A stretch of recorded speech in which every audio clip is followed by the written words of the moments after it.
In your headlines, lobster season is coming to an end, and persons continue to collect their $500 stimulus packages in Grand Turk and Providenciales Treasury offices.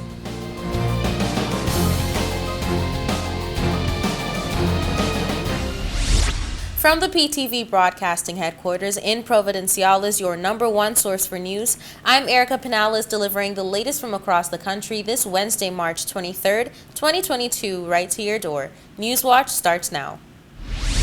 Lines are steadily easing up at the Grand Turk and Provo Treasury offices as persons continue to collect their $500 government assistance checks put forth to assist with inflation. Here's the latest.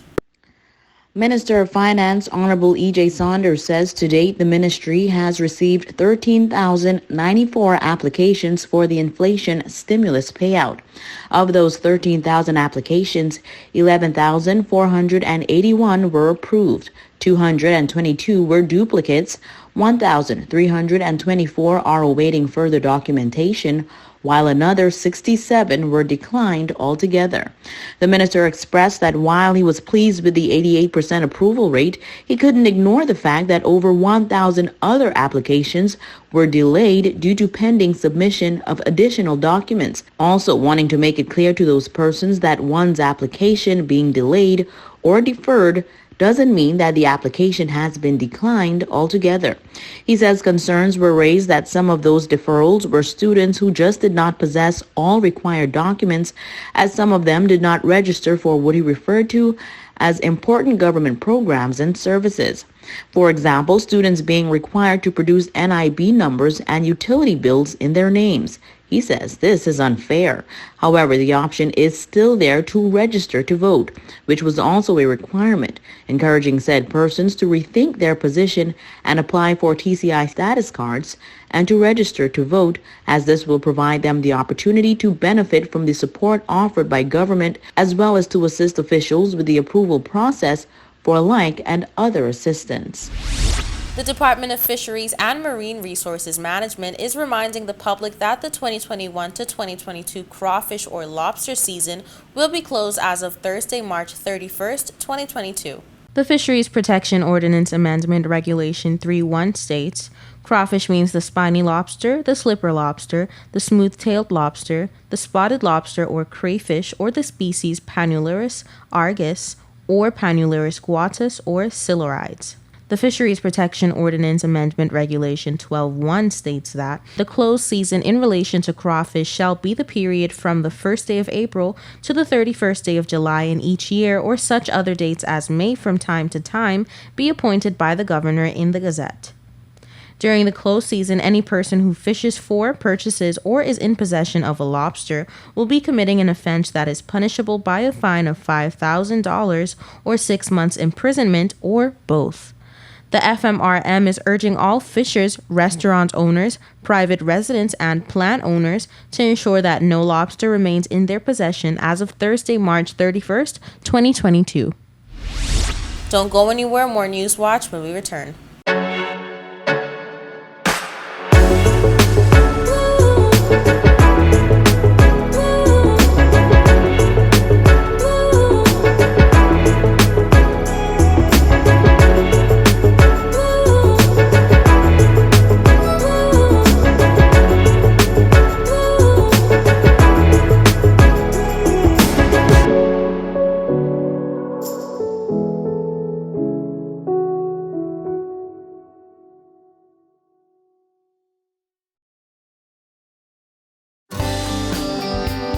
This is a reminder that all PTV service accounts are due on the first day of each month.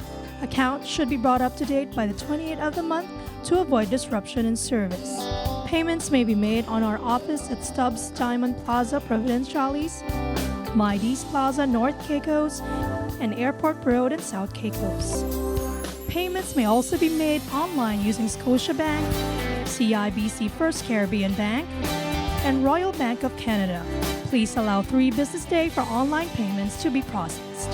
We thank you for your cooperation.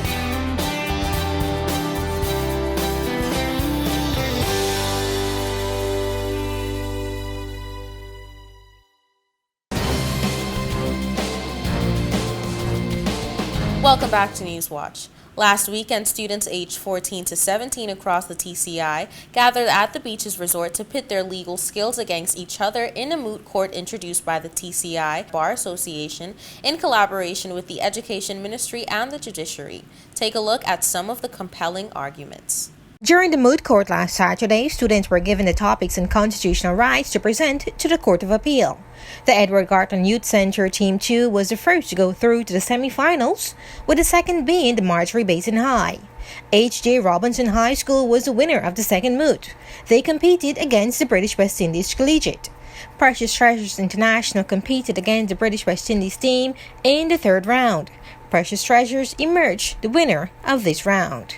In the semi-finals, a date yet to be announced, the Precious Treasures will present their appeal and the Marjorie Basin High will be the respondent in Moot 1. And in the second moot, the Edward Garton Youth Center will be the appellant, while the H.J. Robinson High will respond to their arguments. The level of advocacy preparation on both sides was, very commendable. One thing I like to point out, and I said it the last time, is that you have to be ready on your feet for questions that may come, and you must have an answer to questions that may come. And fantastic. President of the Bar Association, Selvin Hawkins, spoke to the intention of the program, which is in its first year. This series is designed to be an annual competition in which the Bar Association of the Turks and Caicos Islands and the Judiciary of the Turks and Caicos Islands partner together to sponsor a program with the support of the Ministry of Education to provide young people here in the Turks and Caicos Islands an opportunity to engage with the legal profession in, I would describe it, a powerful way and an inspiring way. And I use the word engagement because you're not just given a problem, you're not just asked to prepare an argument, but in the lead up to that, you're also asked to set aside time to allow legal practitioners to come into your lives and to mentor you and to help develop you and to groom you for this event. The hope is that through that your mentors would have been persons who inspire you, whether that is to become advocates one day, to become lawyers, or to become something else. Most importantly, what we hope is that they would have inspired you to become persons of significance in this country, become persons who are aiming for careers that make a difference in the lives of the people of the Turks and Caicos Islands. Minister of Education, the Honorable Rachel Taylor, delivered remarks and a charge to the students at last Saturday's event. I congratulate the Bar Association.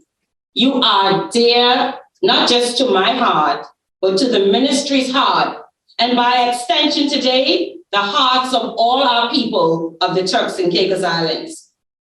As the Minister of Education, I pledge the full support of my ministry and look forward to this competition growing from strength to strength. Congratulations to all our students. And to our students, don't be afraid. Be focused, be determined, be hopeful. And indeed, I am sure that today's event will empower you. All students in the national rounds will receive a 2021-2022 National Moot Court Competition gift bag, including a t-shirt and certificate. All semi-finalists and finalists will have an opportunity to compete before the highest-ranked members of the judiciary in the arena of the Supreme Court, before a gallery of supporters, media, and public officials, and broadcast by media throughout the country and beyond. Finalists will compete not just for trophies and prizes, but for internships at law firms and an intimate mentorship lunch with high-ranked members of the judiciary, such as the Chief Justice of the Supreme Court. The 2021-2022 National Moot Court Competition is an incredible introduction to the legal field through skill-based training, networking, hands-on mentorship, and work experience invaluable to any student interested in law. For PTV News Watch, I am Delano Williams. Don't touch that remote, we'll be right back. Coming up next is your sports authority and weather forecast. This is a reminder that all PTV service accounts are due on the first day of each month. Accounts should be brought up to date by the 28th of the month to avoid disruption in service. Payments may be made on our office at Stubbs Diamond Plaza, Providenciales, Mides Plaza, North Caicos, and Airport Road in South Caicos. Payments may also be made online using Scotiabank, CIBC First Caribbean Bank, and Royal Bank of Canada. Please allow 3 business days for online payments to be processed. We thank you for your cooperation.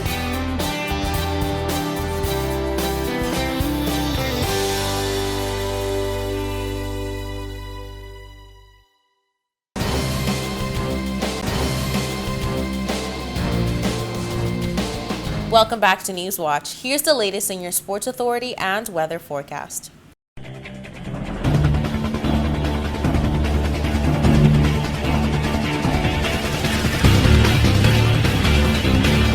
The Carrifta Trials, a highly anticipated event, is only 3 days away.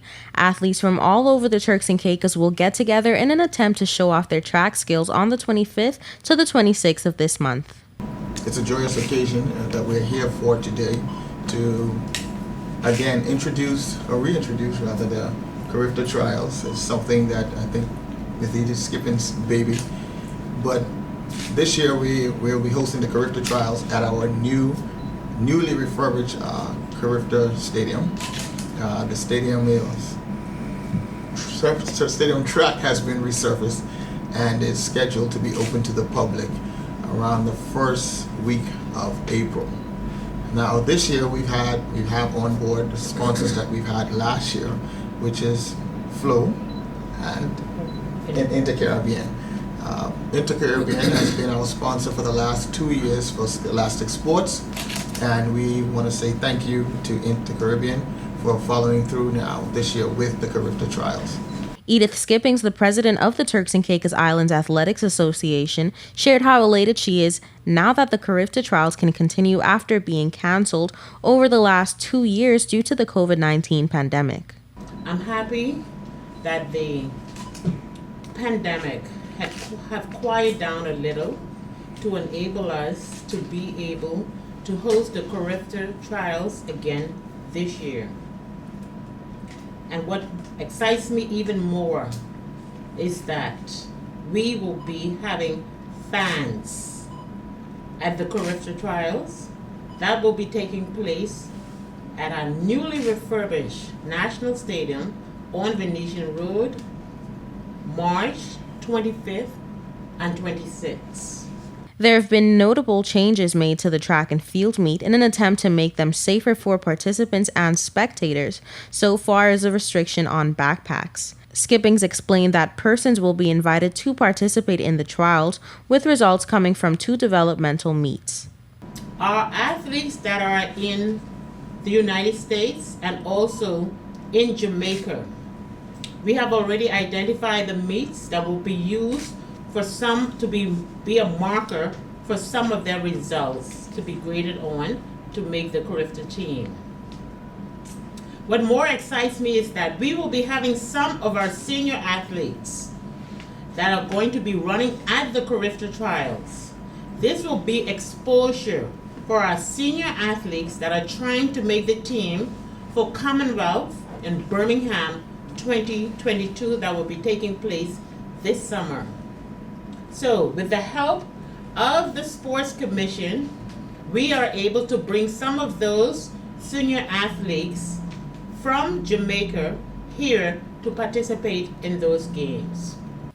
She excitedly revealed that senior athletes will also have the opportunity to participate at the trials, one of them being Delano Williams, Turks and Caicos' very own champion sprinter, and record-holding Ifeanyi Otunye. One of the athletes that you know is our top athlete from Turks and Caicos, Mr. Delano Williams, will be taking part right here to my right, who was also a Carrifta baby, won a medal at Carrifta Games before, Mr. Ifeanyi Otunye. He will also be taking part in the Carrifta Trials, vying for a place on the Commonwealth Games team. So it's not just only the Carrifta games that we're trying to gear up our Turks and Caicos athletes for at that meet. I know it's been a very long time since you here in Providenciales has been able to come out to a meet. So I'm looking forward for you to come out and cheer our athletes on. The senior athletes will not only be athletes on island, but Turks and Caicos in Jamaica will return home to participate as well. The athletes of Turks and Caicos are the future of this country. Being an athlete will deter you from having extra time on your hand to do what you know in the back of your mind is not right. So stay on the right track. Be an athlete. Any sport. Choose any sport, but I prefer it to be track and field. I'm biased. Program manager of the Turks and Caicos Islands Sports Commission, Judith Robinson, encouraged athletes prepping to complete and share a number of events apart from the trials. Apart from the Carrifta Trials, what we have on the 25th and 26th of this month, we also will be hosting the primary school competition, the primary school nationals, and we have at present 17 out of the 28 primary schools around the Turks and Caicos that will be participating, and it will be the first time on our new track. So they will be running on a new track. So you hear me say primary school, because with track and field we need to start from grassroots, and we are grateful that we have that number of schools that are participating. So you see, we started last week, we have this week, we have next week, and we have the following week. And then the second week of April, we have the Queen's Baton that will be traveling through the Turks and Caicos. So you can see that we are full-fledged, very busy, and want your support. The excitement doesn't end there. New to the 2022 Carrifta Trials is the Flow Athletes Choice Award, which allows the public to vote for their favorite track and field male and female star. The top fan favorites will receive $1,000 on behalf of Flow TCI. I myself know a lot about being an athlete and what it takes to be an athlete. So with this, we're trying to highlight, the athletes that stand out with different criteria. It takes a lot out of you to be an athlete and then still go through your day-to-day. So we want to make sure that we're highlighting, male and female. And based on these 5 criteria that we brought up. So you have to have a good academic standing. So right now we're B average and over. You should also have an outstanding athletic ability. And number 2, you should also have great character. And number 4, your age limits between 13 to 19. And number 5, it must be a track and field athlete, as this is the sport of track and field. The qualifying meet begins on the 25th with the male under 17 100-meter semifinal, which begins at 4 p.m. All events will continue until 7:50 p.m. However, finals are set for Saturday, March 26th at 8 a.m., starting with the under 17 1,500-meter and ending with the under 20 100-meter dash. Vote for your favorite TCI Athlete of the Year on Flow's Facebook page. Voting ends on March 30th, allowing you to see your favorite athletes in action before you cast your vote. Here's your weather forecast for March 24th, 2022. For the nation's capital, Grand Turk, on Thursday, mostly sunny skies, high 81, low 76, winds east-southeast at 20 to 30 miles per hour. For South Caicos, mostly sunny skies, high 81, low 76, winds east-southeast at 20 to 30 miles per hour. For North and Middle Caicos, mostly sunny skies, high 83, low 76, winds east-southeast at 15 to 25 miles per hour. For Parrot and Pine Key, mostly sunny skies, high 82, low 76, winds east-southeast at 20 to 30 miles per hour. And on Providenciales, mostly sunny skies, high 82, low 76, winds east-southeast at 20 to 30 miles per hour. Now for your sunrise and sunset. Sunrise 6:50 a.m., sunset 7:02 p.m., and for your high tides and low tides, high tides 12:46 a.m., 1:11 p.m., and for your low tides 7:14 a.m., 7:15 p.m. And that's it for your weather forecast. We'll be right back with more News Watch.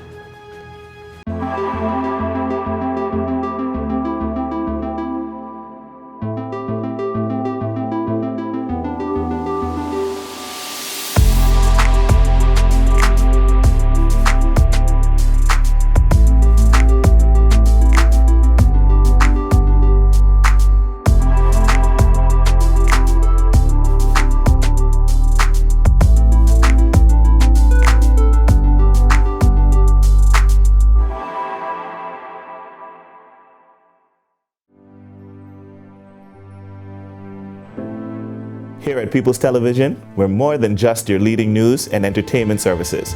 We are spreading the gospel.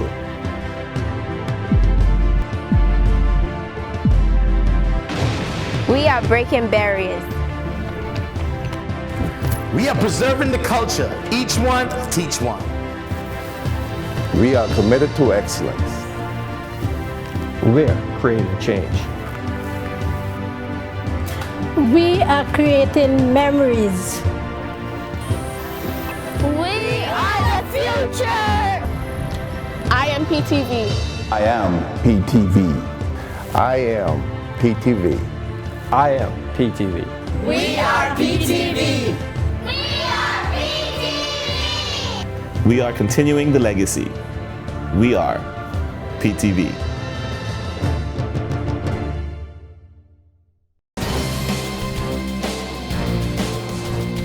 This story has so much valid information that we thought we'd run it again just in case you missed it. On Monday, March 14, 2022, the Ephesus and Blue Hill Seventh-day Adventist Church hosted a community fundraiser in form of a yard sale where they claimed that everything must go. Happening here today is a yard sale. The Blue Hills SDA Youth Group and the Ephesus SDA Youth Group have put on this yard sale here today where we have received things from community, from our members that we have on sale. The fundraiser was organized and executed by the youth department at the church, who seemingly did a great job in creating good bargains and ensuring the day ran smoothly. The young people of the Ephesus Seventh-day Adventist Church there in Long Bay, the young people of the Blue Hills Seventh-day Adventist Church on Bay Road in Blue Hills. Reed told Newswatch that the idea of a yard sale came about as to commemorate Global Youth Day, which is mainly celebrated by Seventh-day Adventists far and wide. Global Youth Day this year, March 19, is coming up this coming weekend, and a project is being put on by the two churches' youth group. This project is really to assist a young man with a RAM. And in order to get that RAM built, we need funds. And therefore, we decided to put on this yard sale to acquire some funds so that we can get the RAM built. We gather that the funds from the yard sale are being put towards building a ramp for a past student of the Enid Capron Primary, as well as the Clement Howell High School, who was unfortunately paralyzed from a car incident, which occurred some 6 years ago. The young people normally visit him to sing and pray with him. We take him out for ice cream and pizza. And at our last event out with him, he exclaimed that he really wants to see the sunset. He hasn't seen the sunset in 6 years. And in order for him to do that, we want him to have easy access out of his house. And therefore, right now, we have to lift him out or bring him back whenever we are doing so. So we want to build a ramp so that he's able to assist himself in his wheelchair out of his house so he can basically sit and watch the sunset. The heartfelt story of the young man whose only wish after being paralyzed from the waist down was to watch the sunset reportedly attracted a crowd of persons to the yard sale who were all pleased to indulge in the bargains of the day, all for that worthy cause. The youth group of the Ephesus Seventh-day Adventist Church, the Blue Hills Seventh-day Adventist Church, is here to assist other young people in one, becoming closer to Jesus Christ, two, being able to let the world know that Jesus Christ is alive and well. There is hope for our young people here in the Turks and Caicos Islands. There is hope for our young men, and we want to partner with our community in leading boys and girls to a closer walk with Jesus Christ. Thank you very much for your support, 5 Keys. Thank you very much for your support, all our donors. We thank you very much, and we look forward to the day when this project, of course, we are hoping that by March 19th, we will be able to hand over this project to this family. That brings us to the end of this edition of The Real News. I hate to leave you so soon, but of course, you can join us right back here every weekday at 6:30 p.m. and tap into our social media platforms at www.ptv8tci.com. I'm Erica Pinales, keeping you informed, updated, and affiliated until next time.